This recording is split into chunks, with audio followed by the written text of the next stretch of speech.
Okay, so now I want to show you the Vauxhall Adam and this lovely pearlescent blue paint. This is a fantastic car. As you can see, it's got the jet black roof. It's done less than 10,000 miles, only 7,000 miles this car. It's had one owner from you. It's also got a full dealer service history. It's got over £1,100 worth of extras on this car. Okay, to show you a little bit of the driver's position. As you can see, the steering wheel's got all the controls on there for that safety driving. We've got the speed limiter in here. We've also got cruise control on this little Adam. And this particular one comes with a built-in Wi-Fi.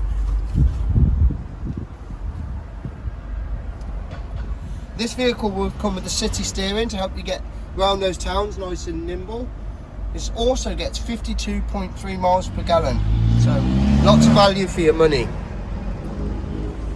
Just to point out the lovely finish on this one, as you can see, it's got part leather upholstery with the lovely white stitching. Okay, so now we're going to take you around the back of the Adam. As you can see, this one, it is fitted with parking sensors. You've got your nice tinted windows for the boot, so you haven't got the prying eyes looking in. Now in this boot, it isn't a massive entry, however, it is very deep. So you will get lots of your shopping, and whatever you need to put in there will fit. So just to sum up, the Vauxhall Adam, less than 10,000 miles, less than £10,000. Give me a call. My name's Kev, 01905 842 032.